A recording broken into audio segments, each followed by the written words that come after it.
Hello dear students, कैसे हैं आप सब। आज मैं आपको फिजिक्स का एक और नया चैप्टर, ट्वेल्थ का थर्ड चैप्टर, विद्युत विभव, इलेक्ट्रिक पोटेंशियल या इलेक्ट्रोस्टैटिक पोटेंशियल भी हम कह सकते हैं। इसको क्या कह सकते हैं? इलेक्ट्रोस्टैटिक पोटेंशियल, स्थिर वैद्युत विभव। ठीक है, लिखना चाहें तो इसको लिख सकते हैं स्थिर विद्युत विभव। ठीक है, ये एक नया चैप्टर है आपका। आइए जानते हैं। बहुत ही इंटरेस्टिंग, बहुत ही रोचक टॉपिक है ये। अब हम लोग जानते हैं कि वैद्युत विभव क्या है, कैसे इसमें क्या किया जाता है, कौन सी राशि है। तो आइए देखते हैं हम लोग। जैसे बच्चों, हम सभी जानते हैं, अगर द्रव का प्रवाह कहीं होता है तो क्या होता है? वो अधिक दाब से कम दाब की ओर होता है। द्रव का प्रवाह अधिक दाब से कम दाब की ओर होता है। इसी तरीके से अगर ऊष्मा की बात कर लें तो ऊष्मा का प्रवाह भी उच्च ताप से निम्न ताप की ओर होता है। क्लियर? तो ऐसे ही अगर हम आवेश की बात करें, किसकी बात करें? आवेश की बात करें तो आवेश भी हमेशा हाई वोल्टेज से लो वोल्टेज की ओर प्रवाहित होता है। इतनी बात समझ में आई। अब जो डायरेक्शन होती है प्रवाह की, वो इनकी मात्रा पे निर्भर नहीं करती। कहने का तात्पर्य है, जैसे द्रव की मात्रा और जो प्रवाह है उसका, द्रव का प्रवाह है उसकी दिशा, वो एक दूसरे पर निर्भर नहीं करते। वैसे ही ऊष्मा के लिए भी होगा, वैसे ही आवेश के लिए होगा। अब बच्चों, यदि जैसे मान लेते हैं कोई दो आवेश हैं, ठीक है, इनको परस्पर संपर्क में रख दिया जाए। ठीक, और संपर्क में रखने के बाद ये मान लेते हैं Q1 हो गया या Q2 हो गया, सपोज दैट। ठीक है, इनको परस्पर संपर्क में रखने के बाद एक चालक तार द्वारा जोड़ दिया जाए तो क्या होगा? जिधर ज्यादा आवेश होगा तो ज्यादा आवेश से कम आवेश की ओर क्या होगा? उसका प्रवाह होगा। मतलब कहने का तात्पर्य है, जिधर हाई वोल्टेज होगा उधर से आवेश लो वोल्टेज की ओर क्या होगा? प्रवाहित होगा। लेकिन अब ये वोल्टेज आया कहां से? तो जैसे हम लोग द्रवों का प्रवाह देखते हैं कि द्रव के प्रवाह के बारे में बताते हैं या ऊष्मा के प्रवाह के बारे में बताते हैं, तो वो भी क्या है? राशि है। वैसे ही भौतिक विज्ञान में आवेशों के प्रवाह को नापने के लिए, आवेशों के प्रवाह को नापने के लिए जो राशि है वो क्या है? आपकी वैद्युत विभव है। क्लियर? आवेशों के प्रवाह को नापने के लिए जो राशि है उसे क्या कहते हैं बच्चों? वैद्युत विभव। आगे बच्चों अब हम लोग जानेंगे इलेक्ट्रिक पोटेंशियल। इलेक्ट्रिक पोटेंशियल या फिर विद्युत विभव, इसकी परिभाषा क्या लिखेंगे हम लोग? ठीक है, अभी तक तो मैंने आपको बताया कि ये आवेशों के प्रवाह को नापने की एक राशि हो गई। ठीक है, लेकिन अगर इसकी परिभाषा हमें लिखनी है तो क्या लिखेंगे? देखिए बच्चों, माना कोई दो पॉइंट है, ठीक, या मानो कोई बिंदु है जहां पर प्लस क्यू आवेश है। ठीक है, अब जब प्लस क्यू आवेश है तो जाहिर सी बात है इसके कारण क्या होगा? एक वैद्युत क्षेत्र उत्पन्न होगा। क्लियर? अब जब वैद्युत क्षेत्र उत्पन्न होगा तो अगर इसमें कोई भी हम क्या रखेंगे? आवेश रखेंगे तो उस स्थिति में ये क्या करेगा? उसको प्रतिकर्षित करेगा। क्या करेगा? प्रतिकर्षित करेगा। ध्यान दीजिएगा, अगर मान लेते हैं हम यहाँ पे कोई प्लस क्यू नॉट आवेश है, ये बिंदु हम ए मान लेते हैं और ये बिंदु मान लेते हैं बी। ठीक, या कहीं यहाँ पे हम ए मान लेते हैं, ठीक है, ये सी मान लेते हैं, कोई समस्या नहीं है। ठीक है, तो ए बिंदु हो गया, बी हो गया, सी हो गया, या हम ये ए मान सकते हैं, ये पॉइंट बी मान सकते हैं, ये पॉइंट सी मान सकते हैं, जो आपकी इच्छा हो मान सकते हैं। ठीक है, मान लिया प्लस बिंदु ए पर प्लस क्यू आवेश है, इसके कारण एक वैद्युत क्षेत्र है। अब इस वैद्युत क्षेत्र में अगर कोई अन्य धन आवेश रखा जाएगा तो ये इसके कारण किसका अनुभव करेगा? प्रतिकर्षण का अनुभव करेगा। इतनी बात समझ में आई? ये मैंने आपको पहले इलेक्ट्रोस्टैटिक वैद्युत जो पहला चैप्टर मैंने आपको बताया था वैद्युत आवेश, उसमें भी आपको मैंने बताया था। क्लियर? इलेक्ट्रिक चार्ज में। तो अब हम लोग करेंगे क्या बच्चों, अब हमें करना क्या है, इस प्लस क्यू नॉट आवेश को कहां लाना है, बिंदु बी तक लाना। कहां लाना है? बिंदु बी तक लाना है। क्लियर? प्लस क्यू नॉट आवेश को बिंदु बी तक लाना है। तो अगर हमें यहाँ पे इसको लाना है तो क्या करेंगे, हम इसको उठा के लाएंगे और यहां से लाके यहाँ पे रखेंगे। क्लियर? तो जब इसको यहां से उठा के यहाँ पे लाएंगे और रखेंगे तो इस सिचुएशन में क्या होगा, इस सिचुएशन में इसके विरुद्ध हमें क्या करना पड़ेगा, इसके विरुद्ध ये जो बल ये जो प्रतिकर्षण बल है, प्रतिकर्षण बल क्यों है, क्योंकि समान आवेश थे, ये बात मैंने आपको बताई है। तो जो प्रतिकर्षण बल है इसके कारण उसके विरुद्ध हमें क्या करना पड़ेगा, कार्य करना पड़ेगा। क्या करना पड़ेगा बच्चों? कार्य करना पड़ेगा। यानी कि W एक्सटर्नल बाह्य कार्य मीन्स ये अपने आप नहीं आ रहा, इसको हमें लाना पड़ रहा है। क्लियर? अब इस सिचुएशन में बिंदु सी से बिंदु बी तक इसको लाया गया। कहां तक लाया गया? बिंदु सी से बिंदु बी तक लाया गया। ठीक, अब जब बिंदु सी से बिंदु बी तक लाया जा रहा है और प्रतिकर्षण बल के विरुद्ध कार्य किया जा रहा है, तो अगर हम मान लेते हैं यहां पर इसका विभव कितना था, Vb था, और यहां पे इसका विभव कितना था, Vc था, तो Vb minus Vc equal to हो जाएगा बच्चों W अपान क्यू नॉट। क्या हो जाएगा? W upon Q naught. क्यों हो जाएगा Vb minus Vc equal to W upon Q naught? देखिए, इसको यहां से यहां तक लाया जा रहा है, यानी इसके विरुद्ध क्या किया जा रहा है, कार्य किया जा रहा है। अब यहां पे हमने Vb माइनस Vc क्यों लिखा, चूंकि इसको प्लस क्यू नॉट को, अच्छा प्लस क्यू नॉट है क्या बच्चों, परीक्षण आवेश है, ध्यान रखिएगा, ये क्या है, परीक्षण आवेश है। धन परीक्षण आवेश भी कहीं लिखा रहता है, तो ये क्या है, धन परीक्षण आवेश। इसका कोई अपना वैद्युत क्षेत्र नहीं होता है। क्यों? क्योंकि ये बहुत ही स्मॉल, बहुत ही छोटा सा पार्टिकल है, बहुत ही छोटा सा पार्टिकल है, जिसे हम सिर्फ किसके लिए यूज करते हैं, परीक्षण के लिए यूज करते हैं। बात इतनी समझ में आई? ये भी हम कह सकते हैं परिभाषा। देखिए अब इसकी परिभाषा हम क्या लिखेंगे, किसी वैद्युत क्षेत्र में स्थित, किसी वैद्युत क्षेत्र में स्थित एकांक धन परीक्षण आवेश को, किसी वैद्युत क्षेत्र में स्थित एकांक धन परीक्षण आवेश को एक बिंदु से दूसरे बिंदु तक ले जाने में किया गया कार्य वैद्युत विभवांतर कहलाता है। क्या कहलाता है? वैद्युत विभवांतर, इलेक्ट्रिक पोटेंशियल कहलाता है। अब देखिए यहाँ पे इलेक्ट्रिक पोटेंशियल डिफरेंस, ये क्या होता है, इलेक्ट्रिक पोटेंशियल डिफरेंस होता है। क्या होता है? Electric potential difference. तो इलेक्ट्रिक पोटेंशियल से पहले हम लोग इलेक्ट्रिक पोटेंशियल डिफरेंस जानेंगे। बात समझ में आई? इलेक्ट्रिक पोटेंशियल से पहले हम लोग क्या जान रहे हैं, इलेक्ट्रिक पोटेंशियल डिफरेंस। इसके बाद अभी मैं इलेक्ट्रिक पोटेंशियल की बात करता हूं। आगे देखते हैं। बात समझ में आई कि किसी भी वैद्युत क्षेत्र में स्थित किन्हीं दो बिंदुओं में, किसी वैद्युत क्षेत्र में स्थित किन्हीं दो बिंदुओं में किसी एक बिंदु से धन परीक्षण आवेश को दूसरे बिंदु तक लाने में किया गया कार्य तथा धन परीक्षण आवेश के मान की निष्पत्ति को क्या कहते हैं, वैद्युत विभवांतर। दो परिभाषाएं, दोनों तरीके से कह सकते हैं।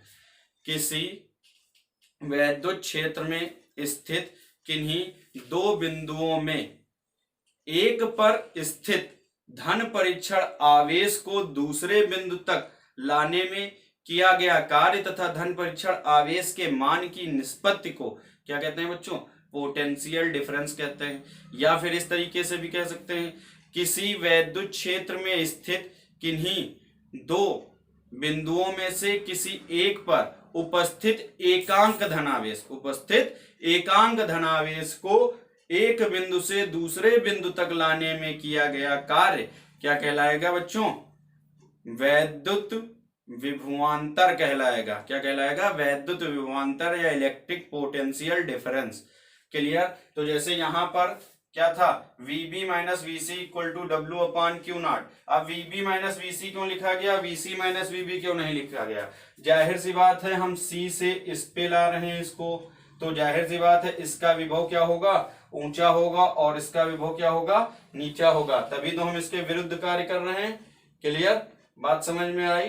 तो इसलिए हमने इसको VB माइनस VC भी लिख दिया। अब अगर इन्हीं पॉइंट को आप क्या मान लें, A और B मान लें, ठीक, अभी तो मैंने आपको समझाने के लिए यहाँ 3 पॉइंट मान लिए थे। अगर A और B मान लें, यहाँ पे धन परीक्षण आवेश है तो यहाँ से इसको यहाँ पे लाने में तो वही बात हो गई, VA minus VB equal to W upon Q not.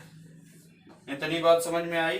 इसका मात्रक क्या हो जाएगा, W का मात्रक, कार्य का मात्रक जूल, आवेश का मात्रक कूलाम, तो इसका मात्रक हो गया कूलाम। ठीक है, अभी इसके बाद हम लोग अब देखते हैं, इसी के साथ साथ हम लोग देखते हैं क्या, इलेक्ट्रिक पोटेंशियल। ये हो गया आपका इलेक्ट्रिक पोटेंशियल, वैद्युत विभवांतर। अब हम बात कर लें अगर इलेक्ट्रिक पोटेंशियल की, इलेक्ट्रिक पोटेंशियल। अच्छा, इसकी बात करने से पहले एक चीज और हम लोग ध्यान देंगे, ये जो आवेश है, धन परीक्षण आवेश है, इसको डायरेक्ट उठा के लाके यहाँ पे नहीं रख देना है, ये ध्यान रखना है। ये डायरेक्ट यहां से उठा के लाके यहाँ पे नहीं रखना, इसको यहां से यहां तक लाने में क्या, अनंत, बहुत ही स्लोली मोशन में लाना है, बहुत ही स्लोली मोशन में। मान लीजिए अनंत बार इसको लाना है। अनंत बार का कहने का मतलब यहां से यहां लाए, फिर यहां से यहां, फिर यहां से यहां, फिर यहां से यहां, मतलब बहुत ही स्लो मोशन में लाना है, अचानक लाके नहीं रख देना है, ये ध्यान रखना है। इस परिभाषा में ये भी होना चाहिए, जो Q नॉट है इसको जो लाया गया है एक बिंदु से दूसरे बिंदु तक, तो इसे अनंत भागों में लाया गया है। अनंत भागों का मतलब बहुत ही अधिक बार कोशिशों में धीरे धीरे धीरे धीरे धीरे धीरे इस बिंदु से इस बिंदु के पास लाया गया। ये चीज आप ध्यान रखेंगे, और ये भी होना चाहिए आपकी किसमें, डेफिनेशन में, आपकी परिभाषा में ये चीज मेंशन होनी चाहिए। क्लियर? हालांकि परिभाषा आप वही लिख सकते हैं कि किसी वैद्युत क्षेत्र में किसी बिंदु पर स्थित धन आवेश को उस बिंदु से दूसरे बिंदु तक लाने में किया गया कार्य तथा धन परीक्षण आवेश के मान की निष्पत्ति को क्या कहते हैं, वैद्युत विभवांतर। क्लियर? खैर आगे बढ़ते हैं, इलेक्ट्रिक पोटेंशियल की बात करते हैं। अब इलेक्ट्रिक पोटेंशियल में हम क्या करते हैं, इस सिचुएशन में हम लोग मान लेते हैं इसका जो VB पॉइंट है, ये VB टेंस टू इन्फिनाइट, या आप कह सकते हैं V infinite tends to zero, V infinite tends to zero, मतलब अनंत पे हम जो विद्युत विभव होता है उसको क्या मान लेते हैं, जीरो मान लेते हैं। क्या मान लेते हैं, जीरो मान लेते हैं। अब वही बात, वही प्रक्रिया, ये VA हो गया, ये क्या हो गया, V इन्फिनाइट हो गया। ठीक, यहां पर क्या था, वैद्युत क्षेत्र के भीतर था। अब यहाँ पे क्या है, अनंत पर स्थित है, ये पॉइंट VA हो गया, A मान लेते हैं, और ये इन्फिनाइट। ठीक, ध्यान दीजिएगा, यहाँ पे क्या है, अनंत पर स्थित। तो अब अनंत पर स्थित धन परीक्षण आवेश, अनंत पर स्थित धन परीक्षण आवेश को वैद्युत क्षेत्र के भीतर किसी बिंदु में लाने में, अनंत पर स्थित धन परीक्षण आवेश को वैद्युत क्षेत्र के भीतर स्थित किसी बिंदु तक लाने में किया गया कार्य एवं धन परीक्षण आवेश के मान की निष्पत्ति को क्या कहते हैं बच्चों, क्या कहते हैं, इलेक्ट्रिक पोटेंशियल, वैद्युत विभव कहते हैं। देखिए ध्यान दीजिएगा, फार्मूला वही हो जाएगा Q naught W upon Q not, ये भी एक्सटर्नल ही होगा, और अनंत से भी लाया जा रहा है तब भी ये डायरेक्ट नहीं आ रहा है, तब भी ये धीरे धीरे स्लोली मोशन में आ रहा है। इस बात को हमेशा ध्यान रखना है। ठीक है, आगे VA माइनस V इन्फिनाइट, भाई यहाँ पे हमने अभी C पॉइंट था तो VB माइनस VC लिया था, यहाँ इन्फिनाइट है तो क्या लेंगे, VA माइनस V इन्फिनाइट। अब now V infinite is tends to क्या है बच्चों, 0। मतलब यहाँ पर जो वैद्युत विभव माना गया है वहां पे क्या माना गया, शून्य माना गया। तो इस स्थिति में VA equal to W external upon Q naught. W external का मतलब बाह्य बल, बाह्य कार्य किया जा रहा है, किसी दूसरे के द्वारा कार्य किया जा रहा है। आप अगर स्कॉलर हैं तो आपके द्वारा कार्य किया जा रहा है, इसलिए W एक्सटर्नल लिखा जा रहा है। तो VA ये हो गया। इसको हम ये भी कहेंगे एट ए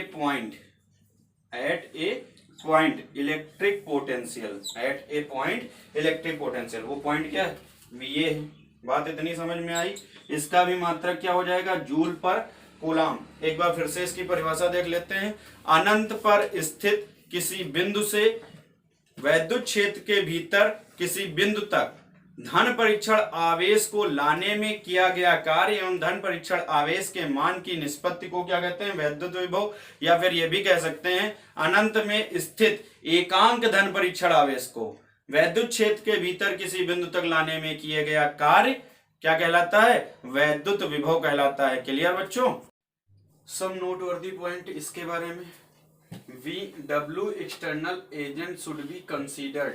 कहने का तात्पर्य यह है W एक्सटर्नल जो है ये किसी कर्ता द्वारा लगाया गया या किया गया कार्य है।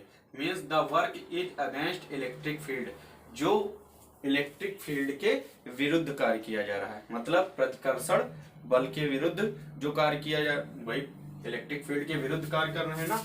यहां से यहां पर ला रहे थे हम लोग। तो ये फर्स्ट पॉइंट यहां आपको ध्यान रखना है इसके लिए। Second point, this W is path independent. Path independent का मतलब है, यहां देखिए कंजर्वेटिव लिखा है। कंजर्वेटिव का मतलब संरक्षी बल। क्या, संरक्षी बल। ठीक है। पाथ इंडिपेंडेंट का मतलब है, देखिए बच्चों, चाहे यहां से इस मार्ग से W, चाहे इसको इस मार्ग से लाया जाए, चाहे इसको इस मार्ग से लाया जाए, चाहे इसको इस मार्ग से लाया जाए, इन तीनों कंडीशन में W1, W2, W3, W1 equal to W2 equal to W3। ठीक। मार्ग चुनने का, पाथ इंडिपेंडेंट का मतलब जो इसका पाथ है, जो यहां से यहां तक लाने का रास्ता है, वो स्वतंत्र है, किसी भी मार्ग से लाया जा सकता है। रीजन क्या है, F electrostatic is conservative. Means जो F इलेक्ट्रोस्टैटिक है वो क्या है, कंजर्वेटिव है, यानी संरक्षी बल है। कहने का तात्पर्य यह है W B tends to A tends to B equal to क्या होगा, 0। यहां से यहां लाया गया, फिर यहां से यहां लाया गया, भाई B से A पर लाया गया और A से फिर कहां लाया गया, B। तो इस स्थिति में क्या हुआ, जब कोई डिस्टेंस ही नहीं हुई, क्योंकि W इक्वल टू क्या डिपेंड करता है F इंटू D, और D तो कुछ है ही नहीं, यहां तक आया फिर यहां चला गया, तो D मतलब फिर से स्थिर हो गया। तो इस स्थिति में किया गया कार्य क्या रहेगा, 0 रहेगा। सिंपल सी बात है। ठीक। थर्ड देखिए, टेस्ट चार्ज वेरी स्मॉल। जो टेस्ट चार्ज है यहाँ पे, जो जिसे हम धन परीक्षण आवेश कहते हैं, वो क्या है, बहुत ही छोटा है, उसका कोई इलेक्ट्रिक फील्ड नहीं है। एक ये और पॉइंट जो अभी मैं आपको बता रहा था, the charge should be moved very slowly. जो चार्ज है इसको बहुत ही धीरे धीरे यहां तक लाना है।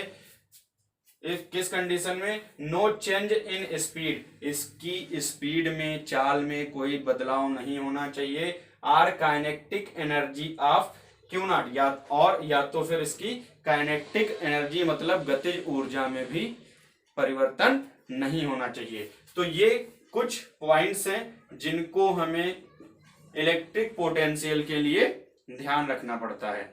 ठीक है बच्चों। अब ये था आपका इलेक्ट्रिक पोटेंशियल। आगे हम लोग देखते हैं बच्चों, अगला है physical significance of electric potential या वैद्युत विभव का भौतिक महत्व। तो जैसा कि अभी मैंने इंट्रोडक्शन में आपको बताया था बच्चों, द्रव का जो प्रवाह होता है वो अधिक दाब से कम दाब की ओर होता है, ऊष्मा का प्रवाह का अधिक ताप से कम ताप की ओर होता है। वैसे ही आवेश का प्रवाह भी अधिक आवेश से कम आवेश की ओर होगा। क्लियर। जैसे जो ऊष्मा की मात्रा है या द्रव की मात्रा है वो उसके प्रवाह की दिशा पर निर्भर नहीं करती, वैसे ही आवेश की भी मात्रा जो है वो उसके प्रवाह की दिशा पर निर्भर नहीं करती। इस प्रकार जो वैद्युत विभव है वो क्या है आपका बच्चों, वो भी एक भौतिक राशि है। अभी मैंने आपको बताया था कि वैद्युत विभव आवेश के प्रवाह को मापने की एक राशि है।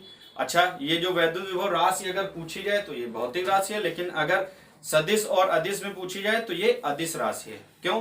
क्योंकि किया गया कार्य भी अदिश राशि में आता है, और क्योंकि V = W/Q0 होता है नहीं होता। तो इस कंडीशन में कार्य भी अदिश है और ये भी अदिश है। ठीक, तो ये एक अदिश राशि है।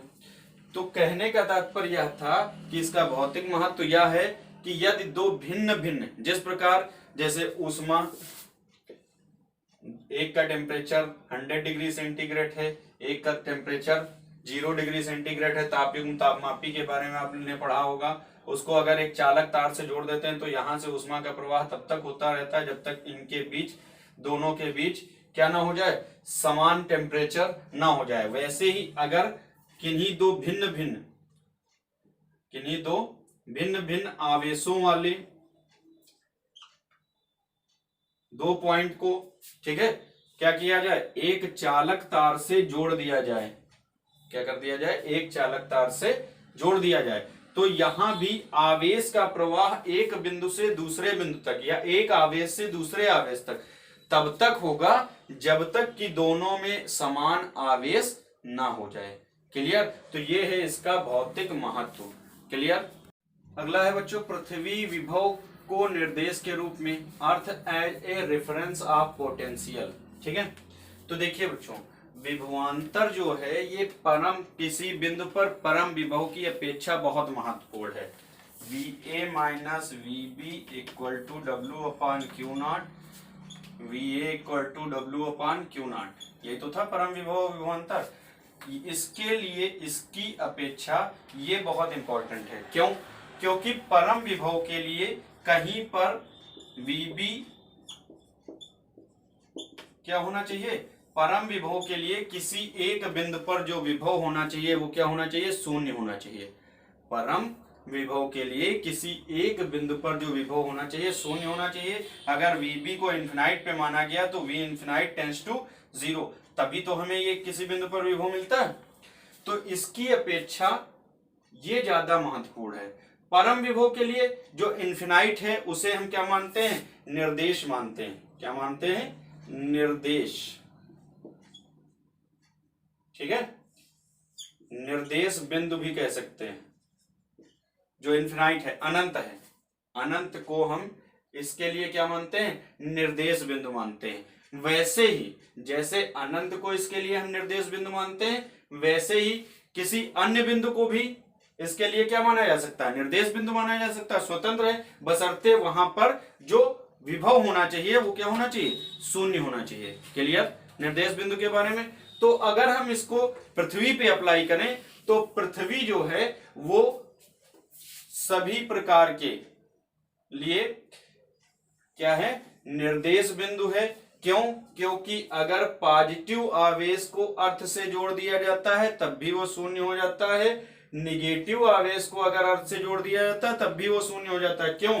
क्योंकि किसी चालक को पृथ्वी से संबंधित करने पर उसका विभव शून्य हो जाता है। ठीक है, अब देखिए, जैसे समुद्र से थोड़ा सा जल ले ले तो क्या कोई फर्क पड़ता है? नहीं पड़ता ना। तो ऐसे ही जो पृथ्वी है ये बहुत बड़ा सुचालक है। क्या है? बहुत बड़ा सुचालक है। तो अगर इसमें कुछ आवेश दे दिया जाए या कुछ आवेश से निकाल लिया जाए तो कोई फर्क पड़ने वाला नहीं है इसकी वैद्युत की दशाओं में। तो जब कोई फर्क पड़ने वाला नहीं है तो जाहिर सी बात है, या किसी चालक को पृथ्वी से संबंधित करने पर इस स्थिति में उसका वैद्युत विभव शून्य हो जाता है। इस स्थिति में पृथ्वी को या पृथ्वी विभव को निर्देश के रूप में माना जा सकता है। क्लियर बच्चों? Potential due to a point charge. ठीक है, बिंदु आवेश के कारण वैद्युत विभव, बिंदु आवेश के कारण किसी बिंदु पर वैद्युत विभव, या फिर ये भी लिख सकते हैं बिंदु आवेश के कारण वैद्युत विभव। तो देखिए, माना बिंदु O पर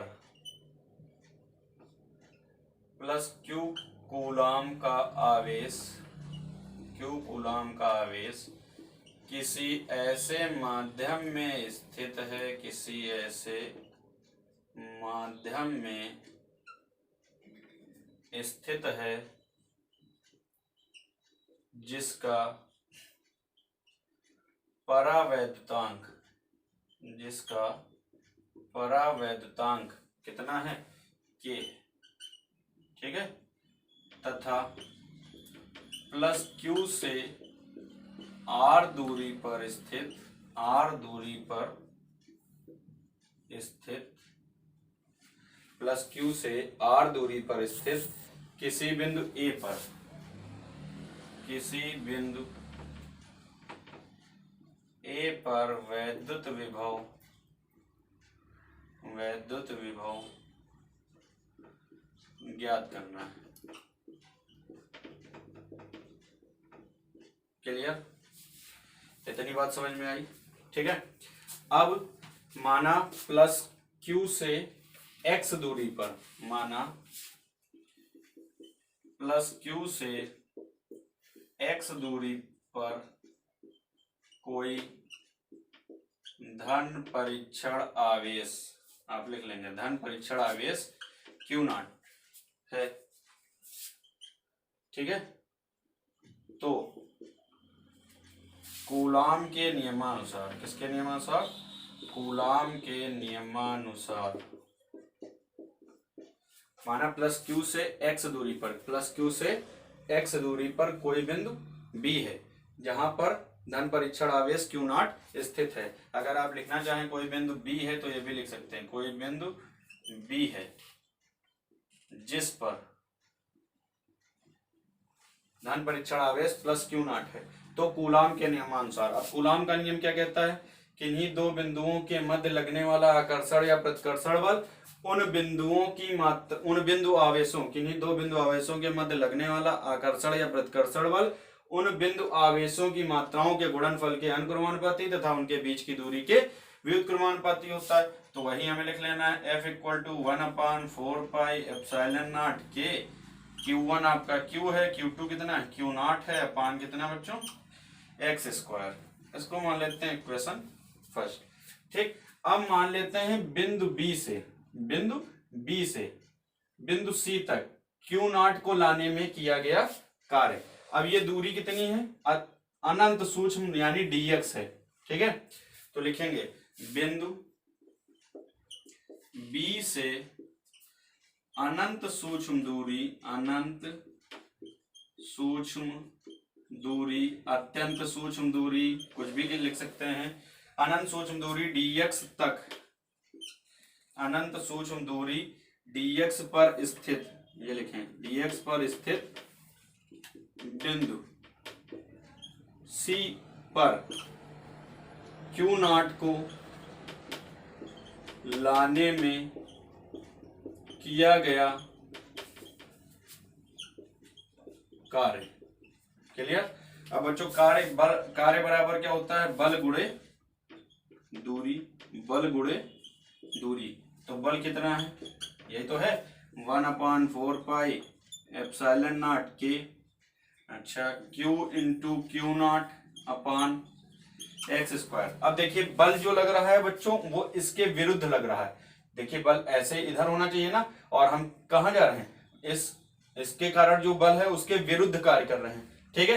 तो जो दूरी चल रही है वो क्या होगी, इसके निगेटिव होगी, यानी कि जो किया गया कार्य होगा वो निगेटिव होगा, और दूरी हम कितनी चल रहे हैं, dx चल रहे हैं। क्लियर? दूरी कितनी चल रहे हैं, dx चल रहे हैं। W से W इक्वल टू हो गया -1/4πε0 Q × Q0 अपान x² × dx। ये तो हो गया कि B से अनंत सूक्ष्म दूरी dx पर स्थित बिंदु C पर Q0 को लाने में किया गया कार्य। अगर इसी प्रकार अगर कहां पे लाना हो, Q0 को बिंदु A तक लाना हो, इसी प्रकार Q0 को बिंदु A पर लाना हो तो किया गया कार्य। अब देखिए ये जो था कहाँ पे, ये लगभग कहाँ पर था, इन्फिनाइट पे था, इन्फिनाइट पे था ना। तो अगर हम इसको लिखना चाहें तो W इक्वल टू बच्चों लिखेंगे infinite to R, infinite to यहाँ अनंत से आर तक, इस दूरी तक, ठीक। इन्फिनाइट टू आर क्या हो जाएगा 1/4 एप्सिलॉन नॉट के क्यू नॉट अपान एक्स स्क्वायर इंटू dx। कैसा, नेगेटिव। इन्फिनाइट टू आर क्यों लिया गया इसकी लिमिट, क्योंकि अनंत से आर दूरी पर स्थित किसी बिंदु तक लाया जा रहा है, ठीक है। अब देखिए यहाँ पे एक चीज हम समझेंगे, W इक्वल टू अभी यही लिख लेते हैं। इसमें देखिए ये क्यू नॉट ये परिवर्तनशील नहीं है, ये वही है, यानी कि इनको हम बाहर ले लेंगे, माइनस का 1/4 एप्सिलॉन नॉट के क्यू नॉट। अब अंदर कितना बचा, इन्फिनाइट टू आर, कितना बचा dx अपान एक्स स्क्वायर, ठीक है। ये बच्चों चिन्ह है इंटीग्रेशन का। आपको मैं एक फार्मूला बताता हूँ, इंटीग्रेशन ऑफ x की power n equal to x की power n plus 1 upon n plus 1 plus c, ठीक है। ये फार्मूला आप याद रखेंगे। इसका समाकलन x की पावर n का समाकलन होता है x की power n plus 1 upon n plus 1, maths का फार्मूला है, आप लोग याद रख सकते हैं। तो देखिए यहाँ पर क्या है, x की पावर n dx होना चाहिए। तो देखिए यहाँ पर क्या है आपका, अगर इसको हम एक स्टेप में और लिख लें 1/4 एप्सिलॉन नॉट के Q naught infinite to R, ये हो जाएगा x की पावर -2 dx। तो अब देखिए यहाँ पे अगर हम x की पावर -2 dx का निकालते हैं तो क्या हो जाएगा, x की पावर -2 प्लस 1 अपान -2 प्लस 1, यानी कि x की पावर -2 प्लस 1 करेंगे तो कितना बचेगा, x की पावर -1 और नीचे -1, यानी अगर हम इसको लिखें तो माइनस का x की पावर -1 या फिर 1 अपान x लिख सकते हैं। तो अगर इसका हम इंटीग्रेशन कर रहे हैं बच्चों तो क्या आ रहा है, W इक्वल टू माइनस का 1/4 एप्सिलॉन नॉट के क्यू नॉट, और ये आ जाएगा 1 अपान एक्स, कैसा, माइनस का, ठीक। और यहाँ पे इन्फिनाइट टू आर। एक चीज और ध्यान रखेंगे, अगर कहीं पे x a to b दिया है, ये मतलब होता है लिमिट, तो इसका मतलब होता है बच्चों, इसको हम लिख सकते हैं x के स्थान पे b लिखेंगे और x के स्थान पे ही क्या लिखेंगे, a लिखेंगे, यानी इसको हम लिख सकते हैं b माइनस a। तो वैसे ही यहाँ पे अगर हमें लिखना हो बच्चों तो क्या लिखेंगे हम, देखिएगा W इक्वल टू माइनस का 1/4 epsilon not Q not, x के स्थान पे r रख देना है तो माइनस का 1 अपान r, फिर minus minus plus 1 upon infinite. भाई माइनस का ये है ही है, या सीधे सीधे माइनस हम बाहर ले लेते हैं तो माइनस माइनस ये क्या हो जाएगा प्लस, एक स्टेप यहाँ बढ़ा लेते हैं 1/4 एप्सिलॉन नॉट के क्यू नॉट।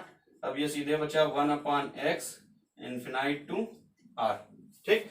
तो अब जब हमने x के स्थान पे r रख दिया, x के स्थान पे इन्फिनाइट, अब 1 अपान इन्फिनाइट चूंकि लिखेंगे 1 upon infinite equal to 0, then W equal to आपका कितना हो गया 1/4 एप्सिलॉन नॉट के क्यू नॉट अपान r।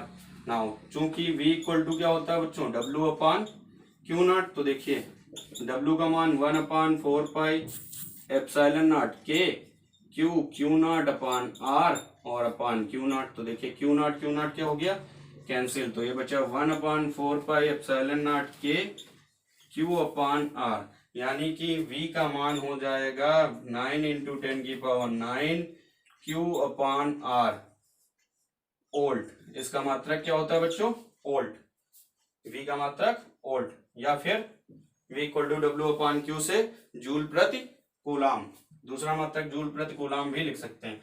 तो ये है बच्चों बिंदु आवेश के कारण किसी बिंदु पर वैद्युत विभव के लिए सूत्र।